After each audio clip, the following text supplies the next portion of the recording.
2018, Beyond Beans and PDA piloted a VSLA project in Bekwai and Sokote districts.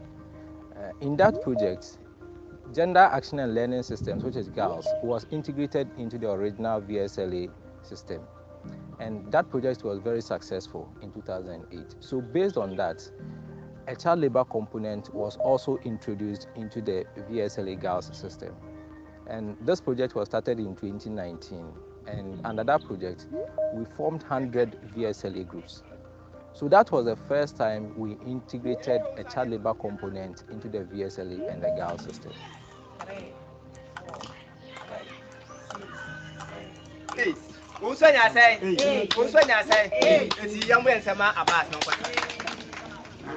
Mame sukoko na bebe. Oru sukoko. What say?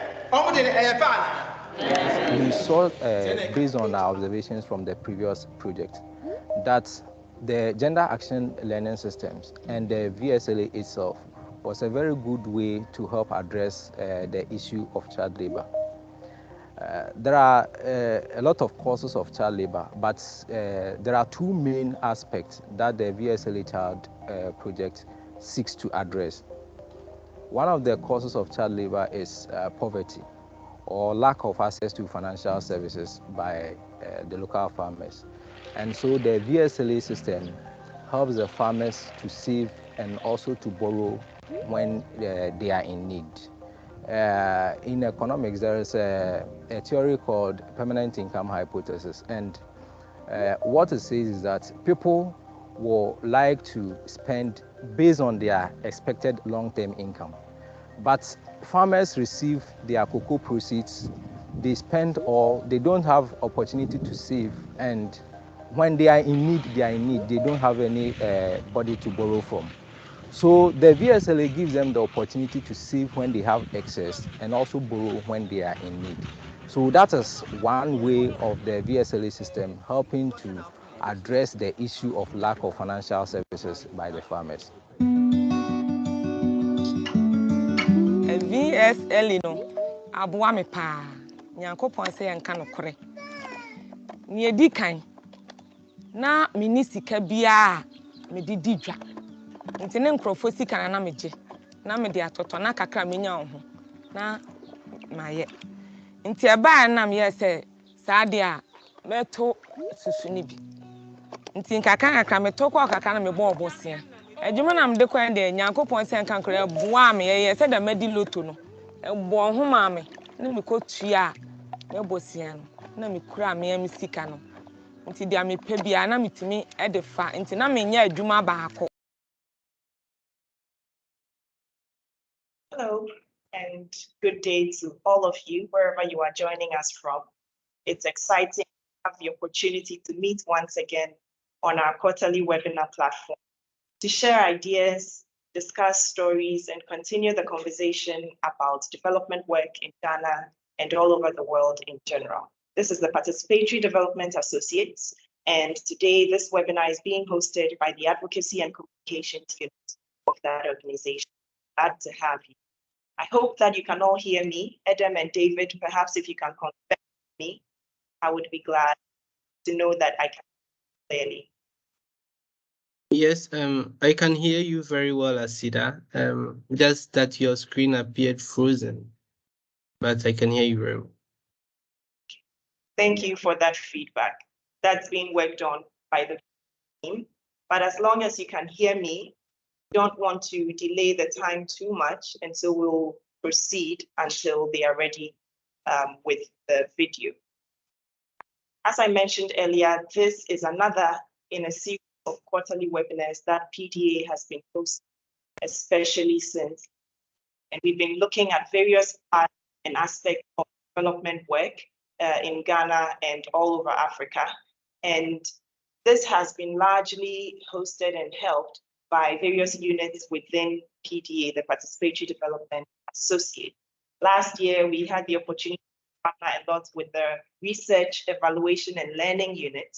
But this year, we are kicking off this webinar in partnership with the Community-Driven Development Unit. So thank you once again for being with us. We want you to note that previous recordings of our webinars are available on our YouTube page at PDA TV. You can check out later on. Today, we are discussing a very important and topic, looking at the importance and the role of financial inclusion for community development. As you are all aware, I'm sure, the world has faced a lot of instability in financial markets recently. And it's been disturbing even for those of us who are of average income and are okay. Can you imagine the impact on vulnerable families, marginalized communities? We are intentional as PDA about trying to even the balance and even the scales by helping as many communities as can to participate in the financial economy and have access to opportunities to save and to borrow when necessary by doing and using our VSLAs, that's the Village Savings and Loans Association.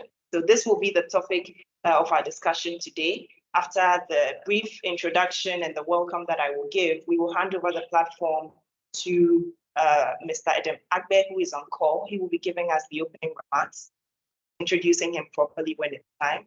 After that, we will launch into the main presentation for the day by Mr. Shan, who is joining us all the way from Ivory Coast. And he will be giving us a presentation of about an hour. After that, we will open the floor for questions, contributions, discussions, and that's where the conversation really can take place. Do take note that your microphones and your videos have been muted and turned off by virtue of the webinar settings. We are hoping that when it's time for the question and answer period, you can raise up your hand or react so that we can enable your microphone and you can speak up should you wish to do so. If you would want to just comment or type in your question or your concern, you can use the chat box that's available in Microsoft Teams. We are glad to support you in any way if you type in any concern you may have. We have staff members on board who will be ready to respond to you. This session is also being streamed live on our Facebook page and YouTube, so do take note, and you can also tag us online, the hashtag at PDA Ghana. On Facebook, our username is at PDA Ghana. On Twitter, we are at PDAGH Official, and on LinkedIn, Participatory Development Associate. Do feel free to contact us through any of these channels. Having said all that, we will be zooming right in to receive the opening remarks. As I mentioned earlier, we are joined today by Mr. Edem Agbe. He is the Managing Director of Participatory Development Associates, and he is also a very experienced development practitioner with several years of experience under his belt, particularly in the field of community development, research, monitoring, and evaluation, project management, all aspects of it.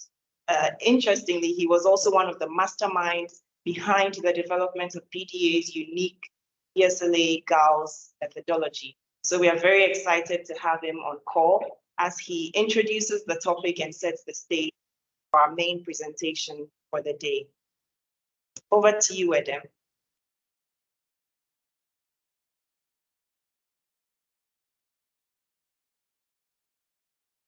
Thank you very much, Asida and team. And I want to say a very big thank you to the organizers actually for putting this together and also making sure we continue our advocacy process and also share knowledges on issues that concern local communities, of which financial inclusion is one of the main ones.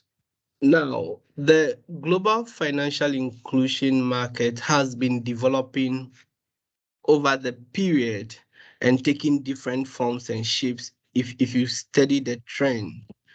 And in the last 2 decades, we've had huge investment and advocacy in ensuring that people, particularly the working population, are connected into the financial market landscape so that they can actually effectively save money, lend money, take loan from financial institutions and also invest. And more importantly, also to ensure that their monies are safe. This has led to a lot of financial institutions actually uh, spreading across the globe, and we also have various unique forms, from rural banks to microfinances to microcredit institutions and all that. But in all these, you would also still realize, if you look at the data carefully, a lot of people still remain unbanked. And they are not just unbanked because they are not having access to the financial institutions, but also the ecosystem of the financial process itself does not allow them to participate effectively. And more also, some have a lot of apprehension about whether they belong to that financial ecosystem or not. So then the conscious effort of ensuring financial inclusion then comes in.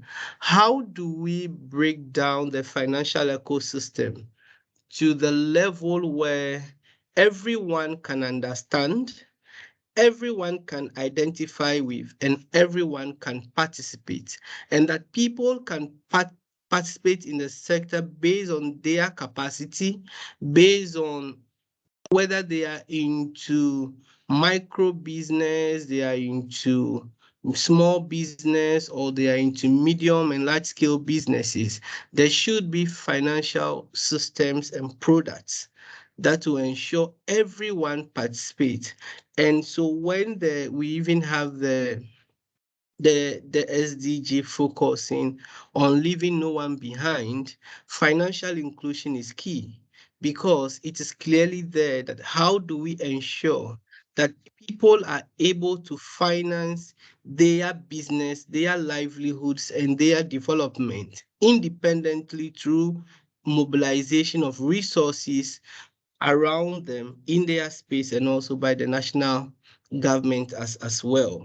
So this led to a number of nationally based interventions as well. And we have the private sector then called upon to perform a very key, important function of ensuring that communities that they work with, that they source from, are connected to the financial inclusion space. This led to organizations like PDA and other development agencies working with the private actors in the space to ensure that in their commodity supply chains, in their impact investment platforms and others, there is that conscious financial inclusion product developed for that.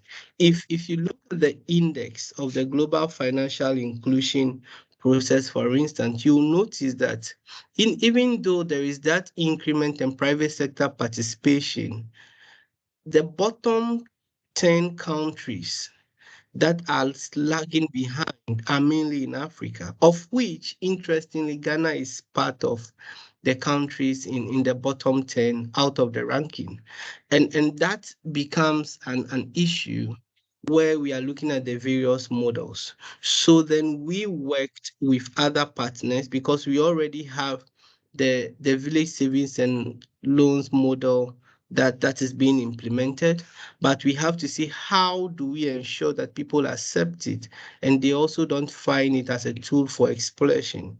So we work with partners to develop various unique models, which has been running and now having several thousands of farmers, young people, to workers, women traders being connected to that, where they are mobilizing their own resources, they are taking microcredit among themselves, and they are being guided also to invest effectively.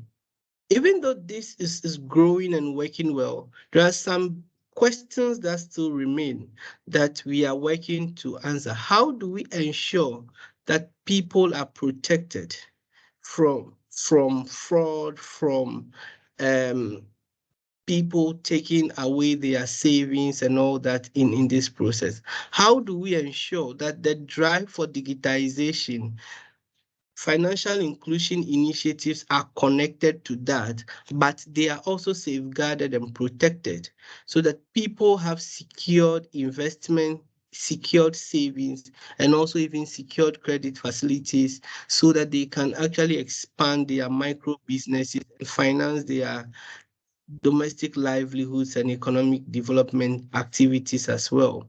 In Ghana now, we notice the banks developing interest to work with organizations like us and other private sector organizations to develop the chain where the VSLAs we're working on in communities can be hooked up or connected to the formal financial space, which is critical. But we are also asking, would the connection end up still discriminating against these people where their digital literacy is low? Where would it expose them to be more vulnerable to exploitation and the mobile, in Ghana we call them the Momo fraudsters and people who impersonate digital service providers just to steal monies of people, unsuspecting victims who are saving monies on their phones and also digitizing VSLA process as well. So the important thing here is that as we drive financial inclusion with the PDA Financial Inclusion Services, other private sector partners and service providers, we need to also be sure. And I'm hoping that today it will be an aspect of the conversation that we'll explore. In as much as we drive the growth, how do we help safeguard people's savings? How do we make sure that communities and community structures have confidence in these institutions that we are setting up, in the VSLA setup and all that, and respect these institutions and not have that apprehension towards them? How do we ensure that fraudsters don't take advantage of this to misinform these people and then also do away with their money? How do we ensure that people after savings are also being guided on effective micro investment initiatives where they start their own businesses with their own resources in their environment, and they also have that capacity to manage this micro business very well so that they diversify their earnings? We have cocoa farmers, we have commodity growers, we have smallholder farmers, we have traders.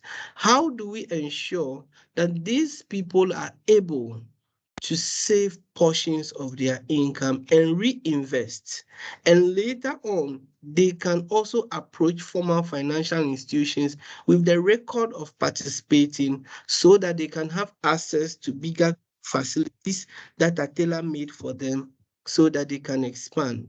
How do we ensure that even the poorest of the poor that is located in the remotest part of the country also have access to affordable financial services that they can believe and that they can trust? And I am really hoping that the conversation today would dig more deeper into that. We will share knowledge about how that can happen, and also we will learn lessons from what PDA has done over the years with various partners and dig deeper so that we can have some experiences shared that we can use for future programming, that we can use to help the process and ensure that no one is left behind, and that the digital financial space is inclusive enough to ensure that we promote general development that trickles down to every sphere of communities in the course of our work. Thank you very much, ASIDA team, and I'll be keenly participating in the activities as we go on. Thank you. Thank you so very much, Eden, for those thought-provoking words, and even the questions which are food for thought and are going to help us really broaden the scope of this conversation. I'm looking forward to the presentation that we are going to have in a few moments, but also for the conversations that will be kickstarted and people's reactions and comments as we try to address some of these very important issues that you have raised. Thank you so much. We move on now to the presentation for the day, feature presentation, which is going to be handled for us by David Ishan. David is a senior project officer with Participatory Development Associates, and he works in the Community-Driven Development Unit of PDA. He actually manages and coordinates all the VSLA and other financial inclusion projects of the organization, both in Ghana and outside of it in a number of other sub-Saharan African countries. I'm sure we'll hear more on that during his presentation. But he is very experienced in managing community development projects. And while doing so, he facilitates gender empowerment training, particularly in rural areas and communities, using the Gender Action and Learning Systems methodology. And prior to joining us in PDA, he worked as a field credit officer with the microfinance department of Nyakron Rural Bank Limited. He has a Master of Science in Economics within the Energy and Natural Resources Department from KNP in Ghana. Thank you very much for being on call with us, David. I know you are in Ivory Coast, and I'm hoping that it's been a very fruitful trip for you so far. If you are ready, I'll hand the floor over to you to take us through your presentation for today. Thank you. Thank you, Asida, for that introduction. It has been very good here in Ivory Coast the past few weeks, and I hope that as the introduction went, we will have a very fruitful discussion on what PDA has been doing and how we can all join hands together to ensure that especially the rural communities are also brought on board the discussion of financial inclusion, that we don't leave anyone behind in our attempt to make financial services available to everybody. So today's presentation is going to be very simple. We are going to talk about financial inclusion, what is it, and also try to understand some of the problems that those who don't have access to finance go through. We'll discuss a bit about community development and how PD has been going about improving the lives of individuals in the communities. We'll talk a bit more about the methodology PD has been using and how we have been trying to promote digital payments and also digital data collection from our VSLA platforms. So thank you, Asida, for this opportunity. We can start with the presentation.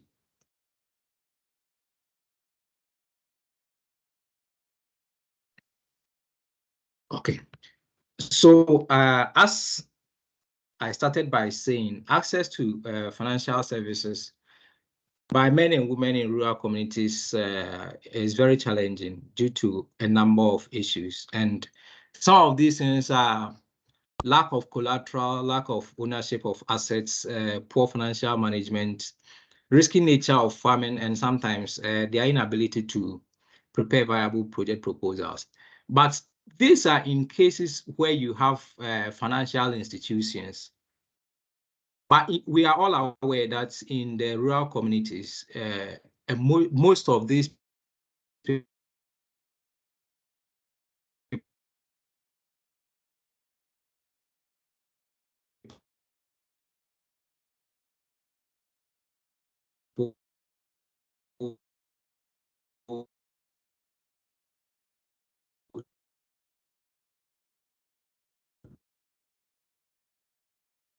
don't have access to bank. Hello, David. The rural ecosystem. Yeah. Sorry, it appeared for a few minutes, your line was very shaky and we could barely hear you. Sorry about that. If you could just, now I think Hello, it's a little. As I said, the challenges are enormous.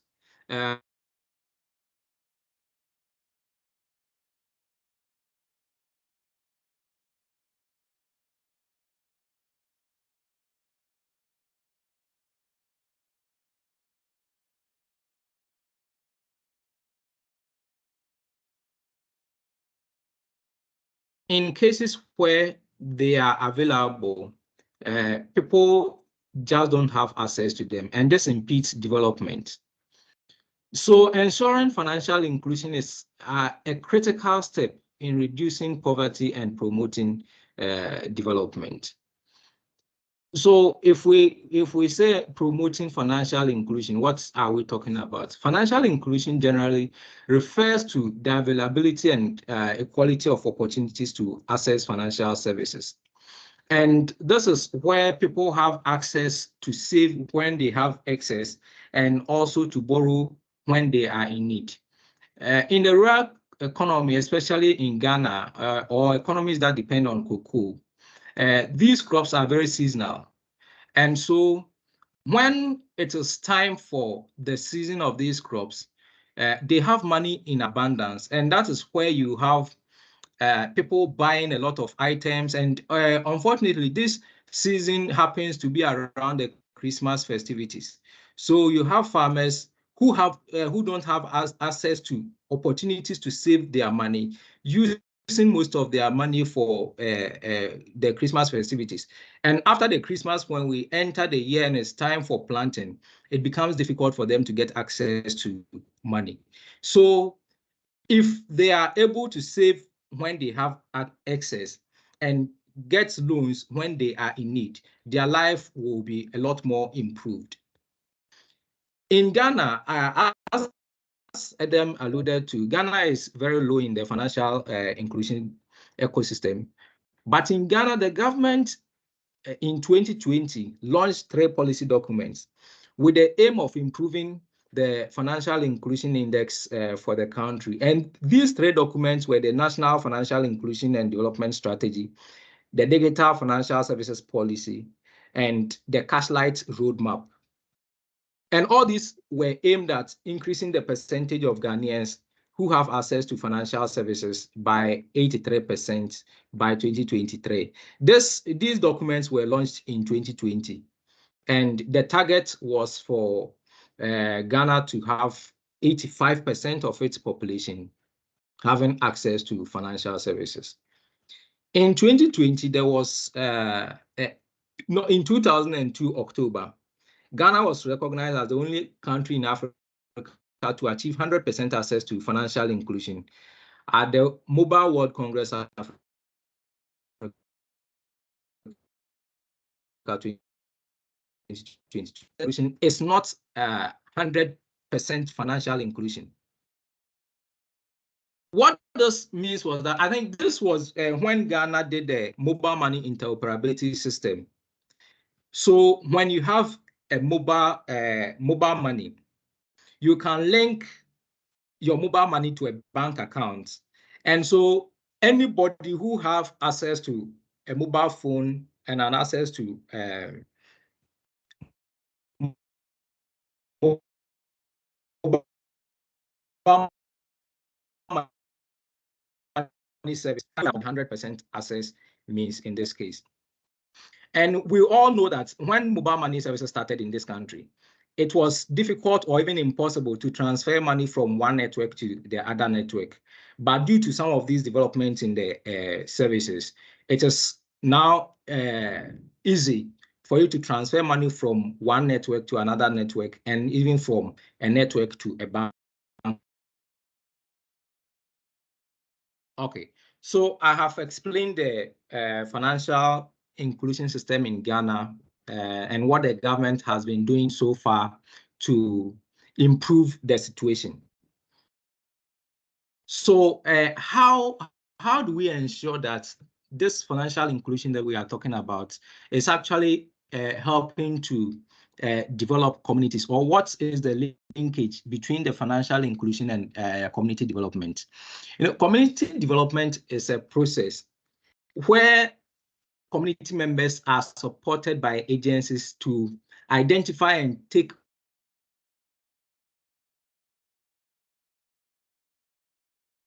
collective.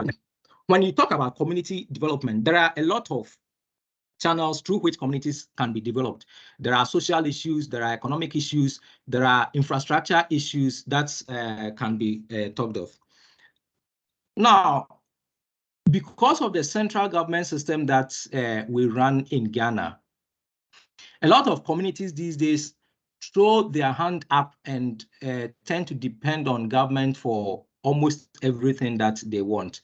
So you have people requesting for the government to set up banks for them. You have people requesting for government to build police stations, hospitals, and other infrastructure for them. But what can the communities themselves do to improve their situation? And so for us in PDA, we believe in the community-driven development, which gives control of decisions and resources to community members themselves.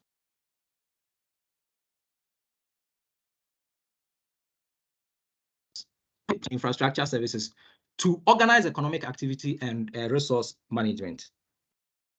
So for us, we help to improve the situations in the community by first tackling the individuals who are the basic units of the community. From the individuals, you go to the household, then to the community itself.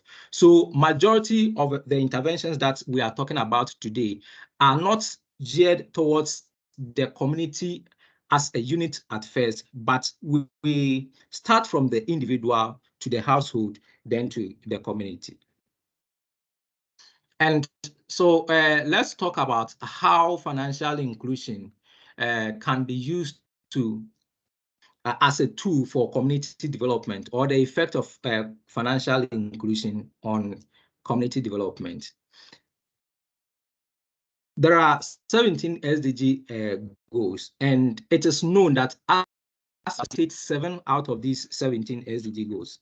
From SDG goal number 1, which is no poverty, number 2, zero hunger, throughout number 7, and even we can include 8, all have linkages with financial services, because if people have access to finance, then they can borrow when they need to have an investment.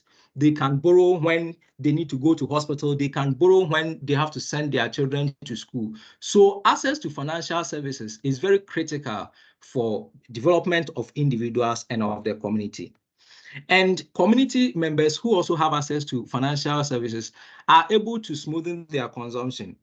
It's very difficult for people to predict their income at a time.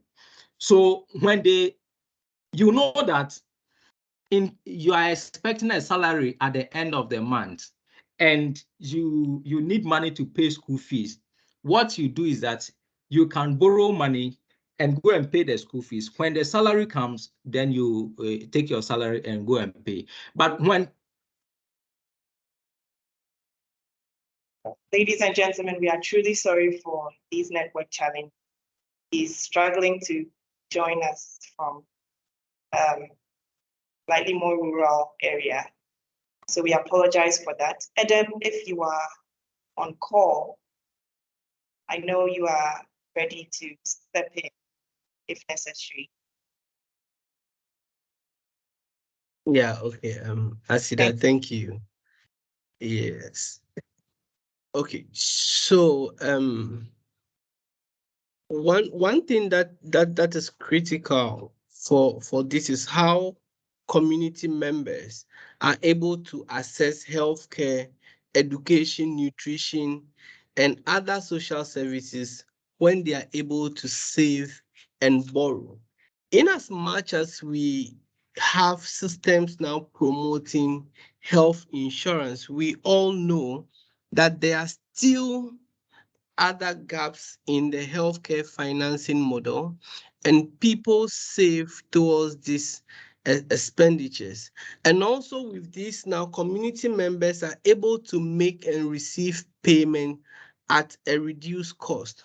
When we say reduced cost through the VSLA models, is that if you have some interaction with some of the financial institutions, the rate at which administration and service are charged onto credits that people actually request from these institutions is very high. But because this is built on a social capital model and social network where the people have manage these services themselves, they are able to actually receive payments at reduced cost, some just based on charges, either via the Momo charges or even at the community level where they don't incur much in making credit available to people or where they are paying for services at the group level. Next slide.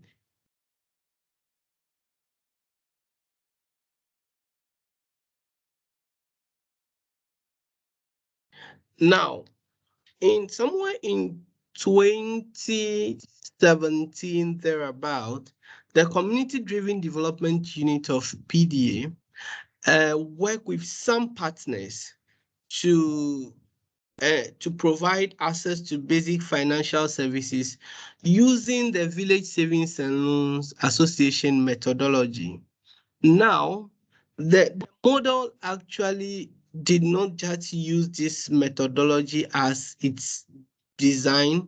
We have to build what we call an integrated model where we introduce the gender component of that also through the gender action learning systems, which is integrated into the groups to ensure that there is a drive for gender justice and also household planning by promoting women economic empowerment and participation in the activities of the VSLAs at the community level. And this we've done, as I indicated, in partnership with a number of private sector organizations in the cocoa industry, in the commodity supply chain, and also in the broader financial markets. Next slide.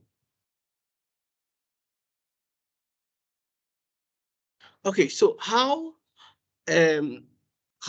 does our model look like? Okay, so our scheme actually is built around having generally community sensitization engagement so that people can willingly form VSLA groups. So we have the group formation after that, and then we have the girls catalyst and leadership support where the group also intentionally actually identify people within the community who champion issues of gender and ensure that there is a conversation, everything around that. And then they have their periodic already scheduled savings model. So we have the savings accumulation and credit disbursement. And normally they work between the periods of 2 months to 3 months. After that, credit is then disbursed based on members placing requests, just like how everyone else could make a loan request at the bank. They also at group meetings have people requesting, and then members have to approve for whether this loan should be granted and whether the individual also qualifies for the amount they are requesting for.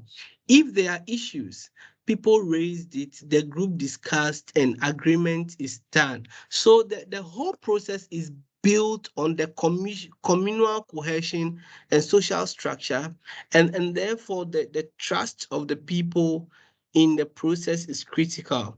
Then they have a period where the credit is paid back with an interest that is agreed on by the people. So in cases it's 3%, 2%, 5%. And with this model, the interest goes back to the people. You don't have an external person taking that interest, but it is for the people. It becomes additional resources they are mobilizing, of which at the end of the cycle, which is the sharing of the proceeds, they actually share the accrued interest to the members as an increment to their share value.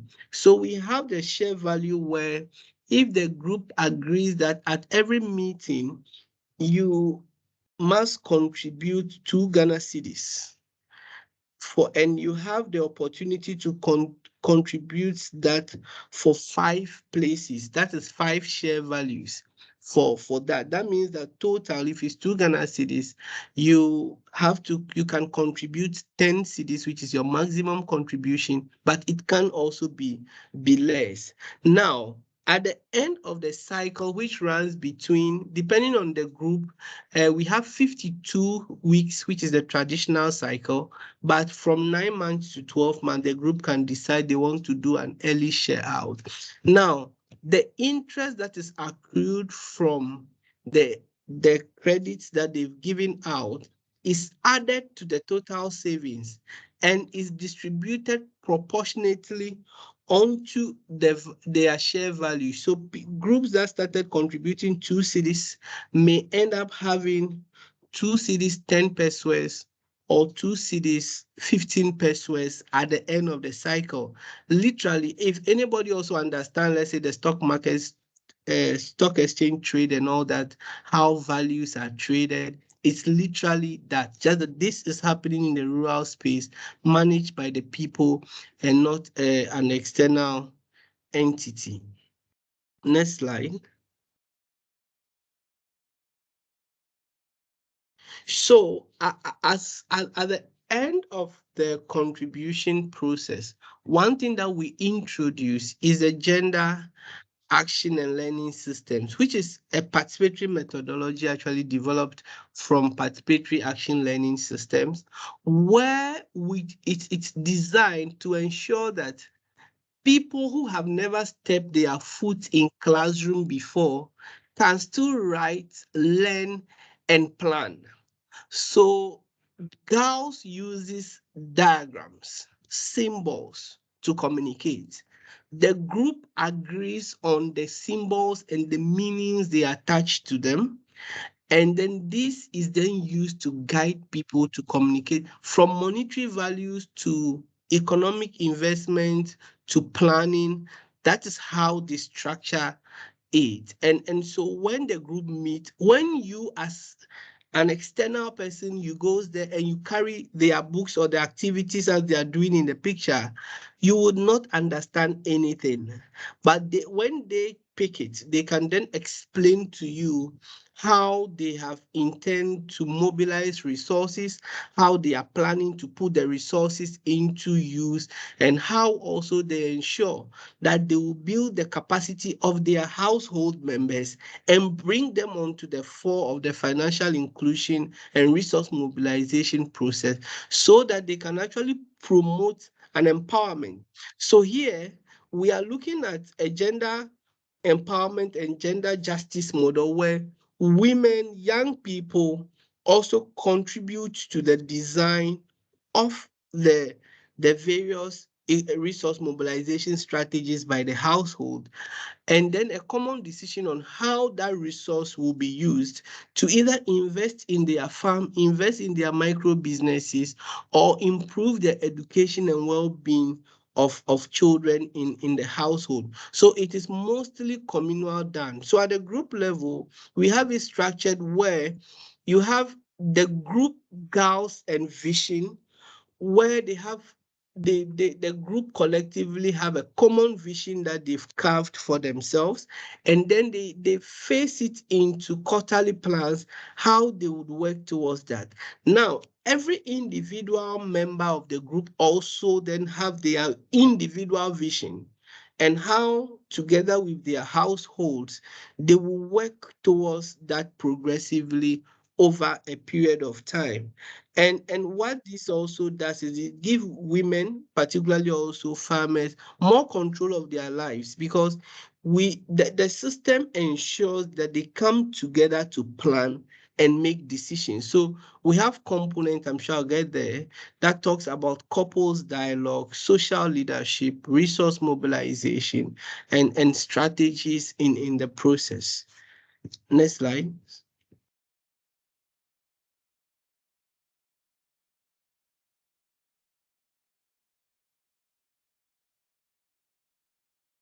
Okay, so we have it in various phases. So there are 4 broad phases to this intervention as we design.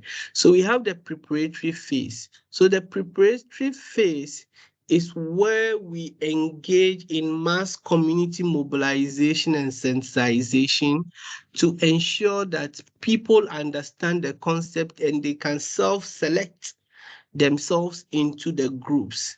And with this, we have a maximum of 30, minimum of 15. And when the people after that understanding, and so in a community, we can have more than 1 groups, we can have 3, 4 groups. When they self-select themselves into the groups and everything, then they are supported to elect leaders of the group. So we have various leaders on who is the chair, who is the treasurer, who keeps the boxes, who are the gender and action learning system gender champions, who are the child labor facilitators, who are the community income generation supporters. They elect all these people, and then we have the intensive phase, which is the structure. So with this now, they are taking through various models to build their capacities to ensure that the group can effectively manage. With this, we have people in the community officers, community officers that work with the group to ensure that they are able to define their constitution and modalities very well. And then after that, we have a phase 3 where the gender champions are trained about how to facilitate gender conversation in their groups and community level. And then the various girls models are introduced to this the communities. And this actually gives them that opportunity to use them throughout the period of the saving cycle. Then the 4th phase is where we do the monitoring and supervision of the household vision. Earlier on, I talked about how we ensure that groups have their vision and the individual who represent the household also have a vision of which they work with their household members to develop. So the 4th phase then have monitoring of implementation and tracking of this vision to ensure that people are working towards the things they promised themselves and their families that they will do, and how they are mobilizing the resources and the alternative ways to mobilize resources further to ensure that their household vision is on plan, their economic development is on plan, and also how they are growing their businesses, everything. It is still as they plan it to be. Next slide. Okay, so our work so far it's in 227 communities across 3 African countries with over 400 VSLA groups. In Ghana, we have 153. In Cameroon, we have 8. In Ivory Coast, we have 66. And we are actually planning to implement some in Nigeria and also in Togo to along some of the commodity supply chains, hopefully this year. Next slide. Okay, so that I think this we've highlighted on more already about how the activities of these groups actually helping communities to save and take credit facilities that are determined, approved, and agreed on by themselves. And so then you have also where they benefit directly from these facilities. Now, we've noticed from our data also that now we have about 9,244 community members that have been working directly with us, and that's the gender distribution. And the good thing for us is we are working with more women in the communities than men, which then is building that capacity, and it's also strengthening the community supply chain and sustainable community initiatives of partners that we are working with.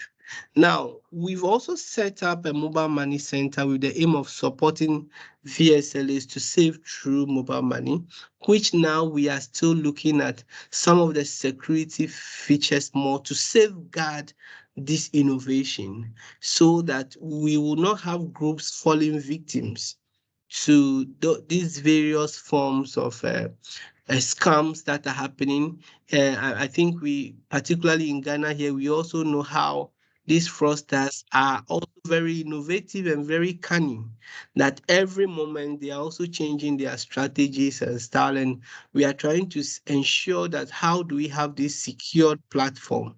And we are having this conversation also with other partners as well. And we are looking at how they can save through mobile money using the VSLA principles. Now we are testing one even internally where that has grown, I mean, so well that it's now beyond the staff level, and a group that have several hundreds of thousands just going through a mobile platform where people save and also secure loan. We are looking at how do we push this further into the community level, but we have to build a strong financial literacy and also management around it before we can allow that to operate. And we are having conversation with some of the financial institutions to see how this model can actually be done effectively. Next line. Okay, so there are a couple of case studies here where in 2018, only 2 VSLE groups were formed in the Anoa community in Sokote district in the Ashanti region. And now there are 14 groups in the community now. And these groups actually now have a common period where they do a share out. And it's more like should I say festival for them. And during their just 2001 share out, they have over 300,000 Ghana cedis that they shared out. And we have ADB who currently we are having conversations with who this community to collect their group savings, and also they are seeing ways that they could have this facility strengthened so that these groups could get other benefits from the bank as well. And this is what the initiative is about.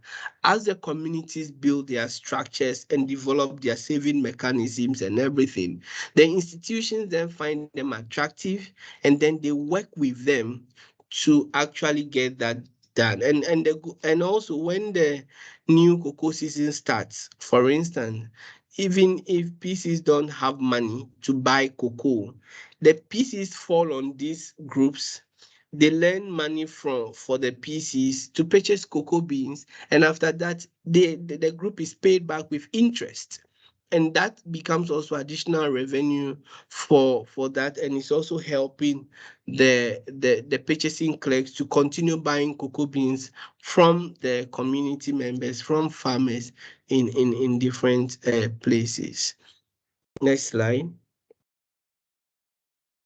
So this is a story of Janet. So Janet, it's a member of a VSLA group called Peace in Kwame Ntokrom. Now she took a loan of 1,200 because she's a farmer that also into other trading activities, and from the group and added her own 500 to it to buy a fufu pounding machine that we have here. Now, she is setting up to operate this commercially to generate additional income to support her family, their farming activities as well. So now, this she actually developed in her household vision plan, that they're looking at how their community love to consume fufu. They would want to ease the process by getting this machine and then pounding fufu for the people in the community at a fee, and then they can use that as another form of income to support their business in the community as well. Next slide.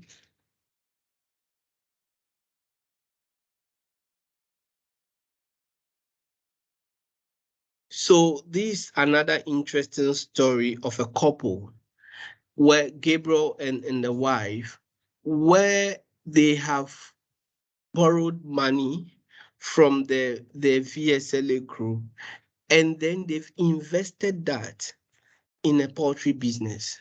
So they've expanded their poultry shed and are now rearing more chickens to produce egg at a commercial scale, and also seeking to expand it further to target seasons. So they will be also doing seasonal productions, Easter, Christmas, and others, producing birds for meat, because during these periods also patronage is high. Next slide.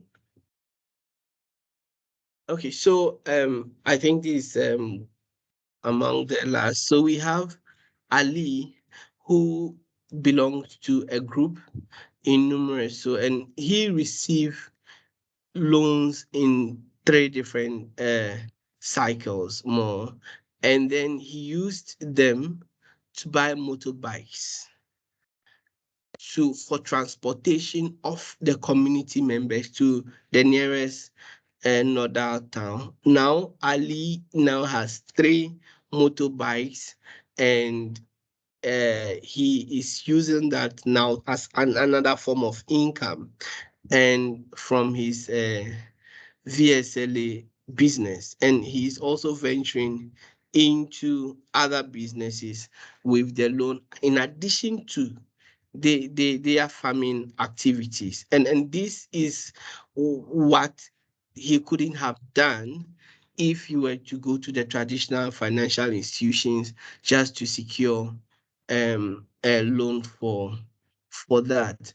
So Adolf is also another one that has diversified as a result, has used the loan he procured from the group to establish a piggery, and now he's also expanding now to buy new more piglets to expand his piggery. And these again are things that people are doing based on their vision as well. Can we go to the next one? Now, so just to conclude, we as an initiative by the organization will continue to explore all avenues, designing and implementing projects with our partners to create enabling financial environment to help households and communities to develop. We are even building one we call the VSLA Women Economic Empowerment Program, where skills-based trainings are integrated into the VSLA interventions, and then we will ensure that these businesses are developed parallel to the VSLA group. So in addition to them having their vision, there is that component now being introduced to ensure skills training. This we are going to pilot in Ghana and in Cameroon in the next cycle that we will be starting as well. Yeah, next. So just want to thank everyone for your time, and also I look forward to fruitful conversations and questions that the team is happy to respond to. Thank you. Thank you very much, Edem. And thank you also, David. I hope he's been able to join us back. But Edem, for being ready to step in when the internet challenges were disturbing us. And apologies once again to all those who are on call with us. We will make sure to share the recording of the session with you so that you are able to make up for anything you may have missed when the internet was misbehaving. It's now time for questions, and the floor is open. A few of you have already started it, but just to note that you can drop your questions in the chat box, and I will read them out if I identify them, so that Edem and any of the other CDD team members on call can help us address them.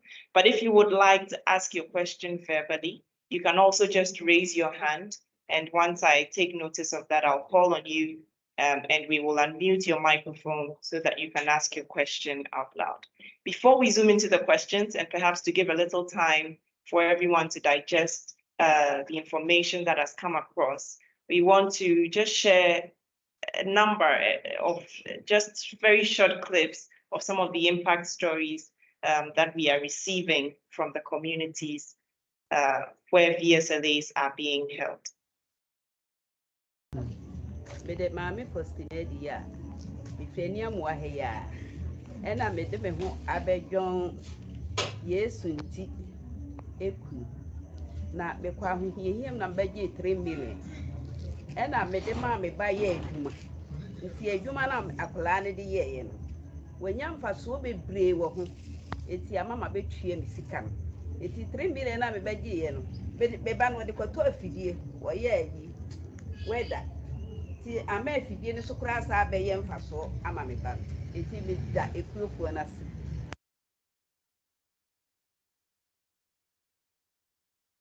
Je m'appelle Ntodo Mozama. Je suis natif, je suis né ici, c'est mon village ici. Alors je suis content. Je suis content comme vous êtes venus.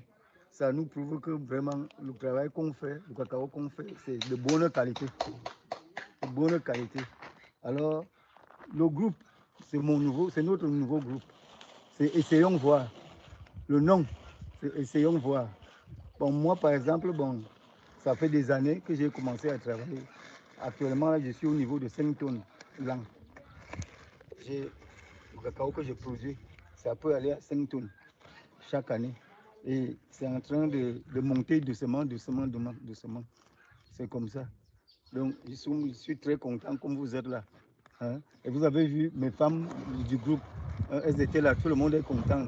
Hein? Vos projets, ça nous intéresse. Ça nous prouve que nous ne sommes pas isolés, nous ne sommes pas seuls. Hein?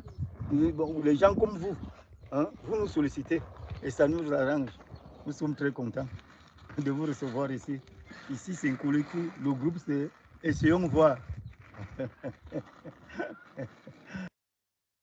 Beginning, your far and cocoa in North Abacuna. Blair, Miska, Mamma dear, your far and cocoa 1,000. Cocoa 1,000. Now, the distance. You hear, oh, my, I'm not winning your mind. It will be 1,000. If I tended, a cow, you tended no. Not 1,000 in a fire, so hell. Not many dying, we are saying, your nurse, and me need dime be. Me need dime be, Miss Atom, that's my shortest can't move on a queue. A buy. The queue buy, and I'm cool. The queue penny for Saturn, I'm in cool. Me cool moon, and I'm in no moon, town, you mammy, skakakra. And they support to remove a diana. A man, and so back for you. Yes, I say, I was semi sensible. If you go away, what for? You want to climb and my first one, Missy. It is an abed, they are Majabosiana. Yes, and cook on it. Majabosiana, Name de year dying. me je bosia na nam de ye down na nkukọ no 8 ya me je anam de ye down na nkukọ no eh de 8 ya kọpem sɛ ye dan ni wie kɔpem sɛ meyɛ ɛdan no ɛwieɛ meyɛ ɛdan no wie na ɛsɛ nkokɔ na ɛni kwan sɛ wɔsɛ nka metɔn wei mu because na wei mu nyini but beginning ne adwuma no na yɛnim n'ani so nti yɛ dan no wei no ɛkɔɔ soro nti ma problem ba na yɛntumi mfiri na ama nkokɔ no ɛɛwu na ɛde ka ɛna ɛyɛ de ɛbrɛ me nti ma metɔn nkokɔ no nyinaa me de bosia ne si we no we na nso na saa na tie dia me nya abotre ne sika na me de ɛbɛyɛ adwuma me kɔ me kɔfa nkokɔ no bebree te sɛ we mu na me ntimi hwɛ ɔmo nti wɔ sɛ me fa kakra a me nsa bɛsoso a me nkɔ de ka ana me nkɔ de obi ka me ɔmɛtwetwe me ana me fa 500 na wɔ dan mu no dan na me de bosia na me si ɛna wɔ mu a yɛsi ɛfa wɔ manya 2 months after no manya 2 months me din de Kwabla Gabriel me din de Kwabla Gabriel ana me wɔ paase yɛ plan no say ana me wɔ pa yɛnkasa ɛberɛ a ɛhyɛ apuo no ase no ɛsɛ obiara mpɛ botae a nti a ɔbɛdwuma apuo no na yɛbɛwie no na sika no yɛnyɛ a yɛde bɛyɛ no na yɛde ayɛ nti ɛhɔ na mefa adwene sɛ saa deɛ a me no mmɛyɛ mprɛko ɔno na ɛbɛboa me ntɛm nti no mepɛ site no wɔ me a metete a ɛna mekɔtɔɔ prɛko mmienu bɛtoo mu nanso no na price nti ɔmo de boo metɔɔ mmienu no 5 million 2.5 mmienu ɛna metɔɔyɛ nti mebaeɛ no mahyɛ aseɛ ɛyɛ ɔno ɔma nketekete koraa ɔmosua koraa ɛna mede ɔmo aba sese no ɔbaa no ɛnkyɛ ɔnyɛ bɛrima a ɔbɛkɔ so no ma na awo nti ɛfiri ha kɔpem ne mu sukuufoɔ hyɛ nso nyinaa de fa akoko ya no nyinaa de bɛsi ha bɛsɛ mebobɔ ɛbo no nyinaa de kɔ na mesan fa no sei na mebobɔ saa de ba na meyɛ gate to a no na ɔmo de dɛm nti no mewie a na ma sɛmɛnti mfifi hɔ no mɛsɛmɛnti no mato bura mato wɛɛ kakra bi wɔ hɔ sɛdeɛ ɛbɛyɛ sɛ awia bɔ a na ɔmo ho hyehyɛ wɔn mu a na ɔmo ayɛ dɛ ɔmo atumi abɛdware nsuo no ɔmo dware nsuo no a ɛtɔ beebi a na masa aka ɔmo agu mu nti sika a magye yi sika a manya yi ɔno ahwɛ mi de ba akɔtɔ prɛko no bɛsɛ 5 aba abɛka na mahyɛ aseɛ sɛ meyɛ na ahyɛ sɛ deɛ mahyɛ aseɛ dada adwuma a bɛsɛ mene me sika no yɛ no nti medin de adɔfoni ama me na meyɛ kurom ha aduku.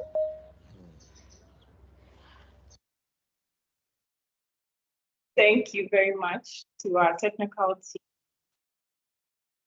I hope you can hear me. Right. Okay, so it's now time for questions and answers. We still have Edem on call and David is also available with us here. So you can ask your questions. Again, as I mentioned earlier, either in the chat pane or you can raise your hand. I saw Aaron, and I don't know if he's put his hand down, but his hand was up. I was going to give him the opportunity to speak, but in case he's not ready, all right, Aaron, please go ahead with your question, and then we'll read a few from the chat. Okay, so thank you very much for the wonderful presentation from the other person. We are so much grateful. My name is Aaron from Every Human Life Ghana, and in the course of the presentation, he made mention that the participants for the VSLA is between 15 to 30. So I want to find out whether what informs that number. What do you consider something before putting them into that number of groups? That is what I want to know. Thank you. All right, thank you Thank you very much for that question, Aaron. I'm sure that Edem is on call to answer that. But there are a number of questions. There's one about how do we choose the communities in which we carry out our VSLAs, and whether we train the groups in selection, planning, and management. Perhaps you could take those three together, and then we move on to the next set. So Edem, if you're on call, David is also available. Yeah, okay, Asida, I think I will start, and then I'm sure David or Clement or any other person could add to it. Now, so what informed the number? So the model actually is around effective management. And so initially, when this model actually started, effective management of numbers was between 10 and 25. As the model that was developed. Then over the period, we noticed that from 15 to 30 can also be managed, because you are managing people who are saving every week. You are managing people who are requesting for credit every week. And then you are also managing people who are having other income generation ideas, and they have leaders within the group that are managing it. So this is a standard model for it in terms of the numbers, but still we have some places of people where they still do 10, but it's mainly around effective management. When the groups becomes too big, it becomes very difficult to manage. So rather, we have them rather being broken down into smaller groups within these numbers so that people can manage effectively. Now, how do we choose communities for VSL? We work with partners. In Ghana, for instance, we work with Nestle West Africa, Ecom, Beyond Beans, Barry Calibo, Nyonkopa, Cocoa, and others. So we model these things in their sourcing communities. So where our partners actually work in terms of the communities, those are the communities that we work. There are cases also we are currently having an intervention in some communities. We call it the Cocoa Read project, where we've decided to introduce this in all communities that are participating in this, so that whilst children are learning, their parents are also planning effectively for that. So most cases, the communities are dependent on where our partners work. Then also we provide various forms of training for the VSLA group members, from financial management to business planning to economic resource mobilization and use. So these components are all phases that we also introduce whilst the cycle is ongoing. We even have some of our models where we've even introduced child protection, child labor, and other things into it as well, to ensure that children are safe whilst their parents are mobilizing resources also for them. And then there are cases also where after the cycle, people become more interested, groups are forming on their own, and then we call them the sister groups, and then we have officers in those communities who then work with these groups to ensure that they have everything they ought to have, so that they can also continue saving. That was the case even in the community in Sokote annual Chrome that we talked about. We started with 2 groups. Now the community has over 14 groups, and these are all sister groups that have emerged. And now ADB has now worked with us to adopt this group, and is now working with all the groups. So that is how it is. I think I've attempted all the questions that have been asked, Asida. Yeah, thank you very much. And there's so much interest in the topic. The questions are just pouring out. I see, Thomas, your hand is up. But before I allow you to ask your question, I'm just going to read a couple of the ones from the chat box. There is a question about what is the cost of forming a new VSLA group? Are there any costs involved, and how much is usually involved? And then what happens to beneficiaries who can't settle their loans on time? So when there's a default, how does the VSLA group handle that? And perhaps the third one I'll add from the chat is how are funds generated to provide loans? And also what's the interest rate on the loans? I know there are many, but I'll be trying to prompt you in case you don't get to it. All right, Thomas, if you are still interested in asking a question, we can give you permission to do so. Okay, I don't see him anymore. So perhaps you can start with the three that I have asked, Eden, about the cost of forming a new VSLA group, what happens to defaulters, and then how we generate funds to provide loans and the interest rate on the loans. Okay, thank you. I think let me start from the bottom. How we generate funds to provide interest. The fund is generated by the people because we have what we call the weekly contribution shares, which it can be 2 cedis, it can be 5 cedis, it can be 10 cedis, or whatever currency that the community actually spends.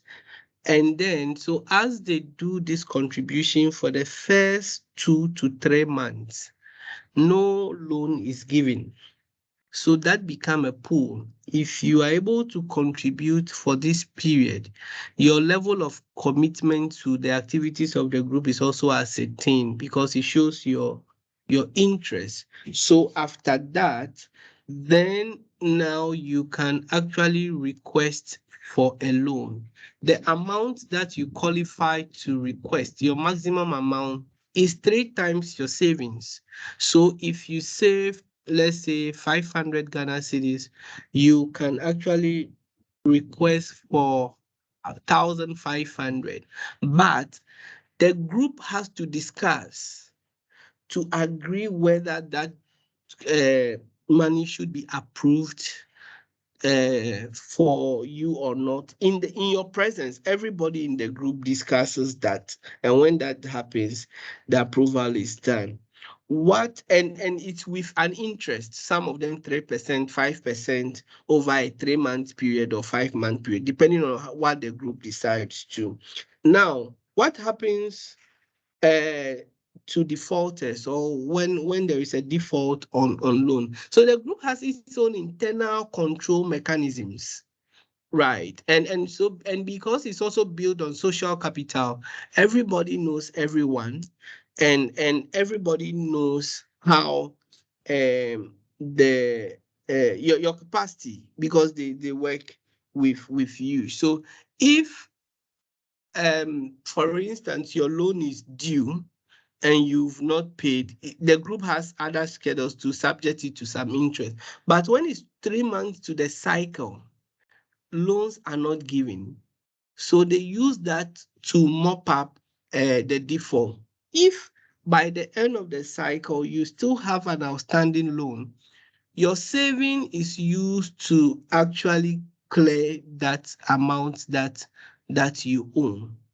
And then after that, whatever is left is given to you at the end of the cycle.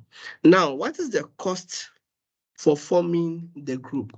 The cost varies, and it depends on what is being introduced to the group. So from the top of my head, I can't tell you the cost of forming the group is 500 Ghana cedis or 200 Ghana cedis, because it depends on the nature of the model that we are putting in place to run. If it's an integrated one, that means that there are a number of interventions that will come, and each of those interventions may have an associated cost.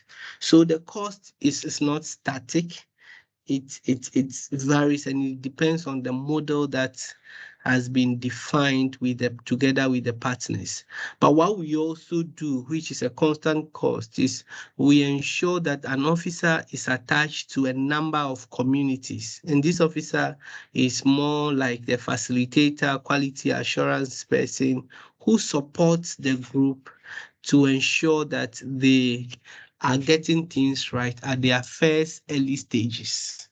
And so at the end of the first cycle, then the officers can only visit them once a while to ensure things are going. But in the first cycle, they actually go to that group almost every week.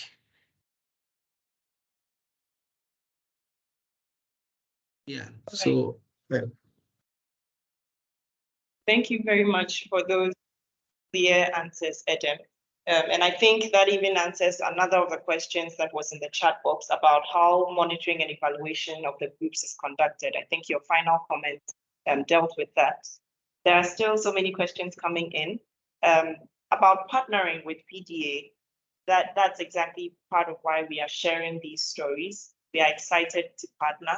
So feel free to drop an email to Edem, Clement, anyone who share the details in the chat box, or even to contact us through our social media pages. On Facebook, we are PDA Ghana.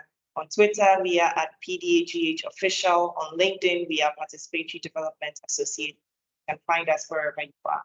All right, a number of the questions again about whether we use digital tools to collect data for the groups. And there's a question about whether we are considering creating a cooperative for these VSLA groups in different communities to enable them to get higher amounts of loans. And then there is someone seeking clarity on whether the monies which are, I suppose, contributed by the community members, are they deposited at ADB, or the ADB bank disperses proceeds to the participants? So I think a little more clarity on how exactly the financial institutions, the formal financial institutions, get involved on this rate. So you can take that set of questions. Okay, so okay, yeah, okay, David is back. So we use digital tools in our data collection. We use ODK and other platforms for our data collection, and the data that are collected are automatically sent to a dashboard which we have created, which analyzes the data into its various forms. So this dashboard is accessed by the partners that we work with.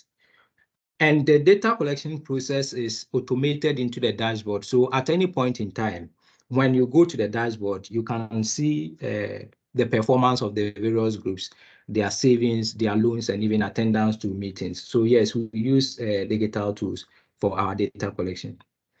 And the second is, are we considering putting the groups into cooperatives? So yes, there's a discussion on that, whereby we can put together a number of VSLA groups into an association of VSLAs. So we are considering doing that in the old groups, especially where the groups have become so much aggregated. And that is exactly what is happening at Awana community, where the groups, they save individually, but then all their money are aggregated when it's time for share out. And are the monies deposited at ADB or what? So initially, what happened was that the groups created account with ADB and were sending their savings to the bank whenever they close their meetings. Because Awana is a very small community. Those who know Awana is a very small community. And every Tuesday, when you go to the community, the place is very busy. Everywhere you turn, people are having VSLA meetings. And so it became a concern that if they continue to leave the money in the community, there could be an attack by either armed robbers or anybody for the money. So they decided that after savings, they take their money to ADB. Then at a point, ADB also saw that it was a risk for the members to carry the money themselves to the community. So they decided to rather send officers to the community to do the collection after their meetings.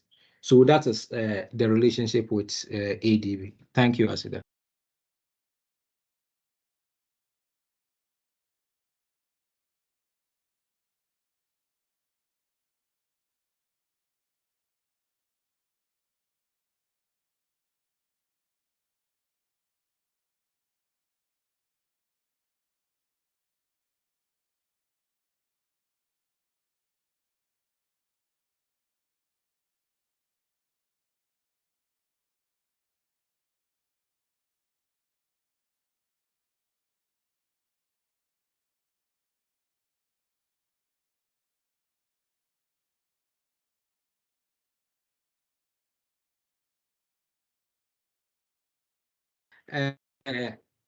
Credit analysis for the group members is easy because these groups are saving and their savings records are available. I think we had a conversation with one of our partners to formalize the loan records of the VSLE members and present it to the banks so that the banks will look on it and actually see that over a period of time, Mr. A has been borrowing from a VSLA group and has been content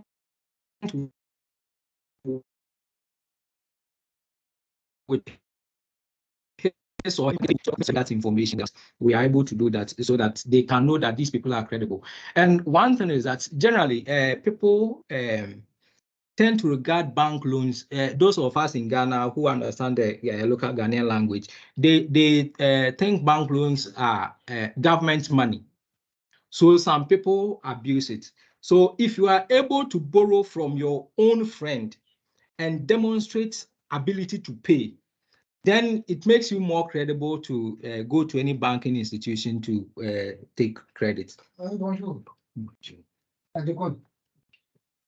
And for cost effectiveness, yes, we've been analyzing the cost effectiveness of our interventions. What Edem was talking about, he not being able to tell the cost of the VSL has to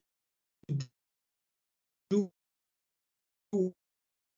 with the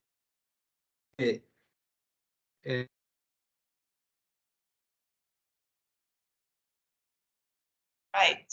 I think perhaps we have lost David again. There's still a number of interesting questions that Josiah is raising. I'm sure that perhaps these are conversations that we can take up as we co-partner and we discuss further on how to improve this methodology for all participants. All right, there's one more interesting question from Salma asking about whether the participants in the pictures and videos gave consent.